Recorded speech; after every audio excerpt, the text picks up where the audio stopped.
विनोद को कई दिनों से लगातार निमंत्रण आए जा रहे थे। वो जिस भी घर में जाता वहाँ उसका खाना देख सब चौंक जाते, चाहे वो किसी की शादी हो या जन्मदिन। ऐसे कर खाते खाते वो आगे की तुलना में और मोटा होता चला गया और अब उसके स्वास्थ्य में समस्या आने लगी।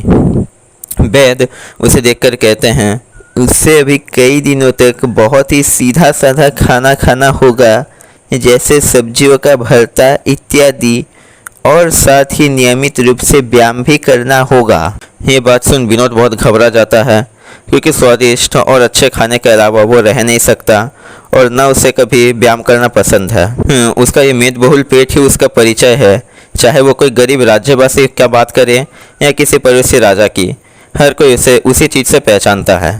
परंतु विनोद की पत्नी इस सलाह को गंभीरता से लेती है। अगले ही दिन सुबह वो विनोद को करीब 4 बजे जगाकर व्यायाम करने को कहती है। विनोद, जो हर दिन मुश्किल से ही उठता है 7 बजे, इतने सुबह उठ व्यायाम करने का बात सुन वो बहुत चिढ़ जाता है। लेकिन उसकी पत्नी इस बार उसे छोड़ने वाली नहीं थी।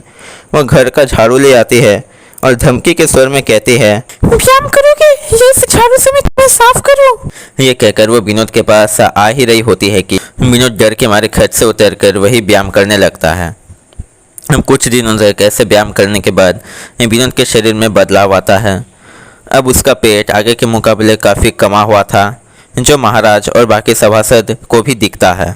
महाराज के पूछने पर विनोद उन्हें सारी बात कहता है।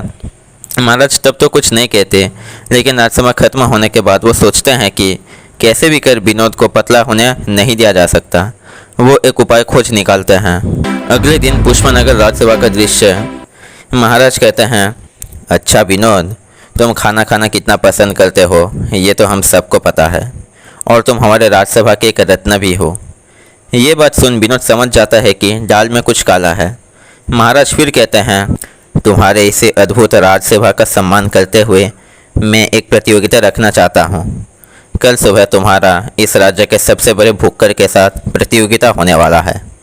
कौन खाली पेट में ज़्यादा रसगुल्ला खा सकेगा उसे पुरस्कार मिलेगा। ये बात सुन विनोद के सर में मानो बाज गिरता है।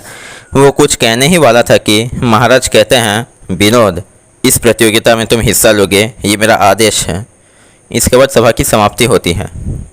अगले दिन राजमहल में बहुत मात्रा में रसगुल्ला मंगाए जाते हैं। विनोद और पुष्पनगर का सबसे बड़ा भुक्कड़ भी वहीं उपस्थित रहते हैं।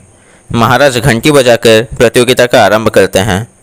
भुक्कड़ एक के बाद एक रसगुल्ला खाया जा रहा था और धीरे धीरे वो खाने की गति और तेज कर रहा था। लेकिन विनोद चुपचाप बैठा हुआ था, जिसे देख महाराज कहते हैं, विनोद, प्रतियोगिता शुरू हो चुका है। जो सुन विनोद एक रसगुल्ला का आधा टुकड़ा मुंह में देकर फिर से चुपचाप बैठ जाता है। अब वो भुक्कड़ भी कई रसगुल्ले खाने के बाद थक चुका होता है। महाराज से विजय घोषित करने ही वाले होते हैं कि विनोद टोकते हुए कहता है, महाराज, प्रतियोगिता था कि कौन खाली पेट में रसगुल्ला खा पाएगा, तो पुरस्कार केवल भुक्कड़ को ही क्यों मिलेगा? महाराज कहते हैं, विनोद, पागलों की तरह प्रश्न मत करो। भुक्कड़ ने तुमसे कितना ज़्यादा रसगुल्ला खाया है तुमने देखा ना? विनोद कहता है, महाराज, तब तो इसका पेट खाली नहीं था। महाराज पूछते हैं, मतलब? विनोद उत्तर देता है, महाराज, जब कोई थोड़ा सा रसगुल्ला चख भी ले तभी तो उसका पेट खाली नहीं रहेगा, और आपके कहने मुताबिक जो खाली पेट में ज़्यादा खा पाएगा पुरस्कार उसे मिलेगा, तो पुरस्कार हम दोनों को ही मिलना चाहिए। महाराज हंसकर कहते हैं, सही कहा विनोद, पुरस्कार तुम दोनों को ही मिलेगा, परंतु तुम्हें थोड़ी अधिक, क्योंकि तुमने अपने बुद्धि के बल से फिर से दिखा दिया है कि तुम्हें अपने शर्त से रोकना किसी के बस की बात नहीं है।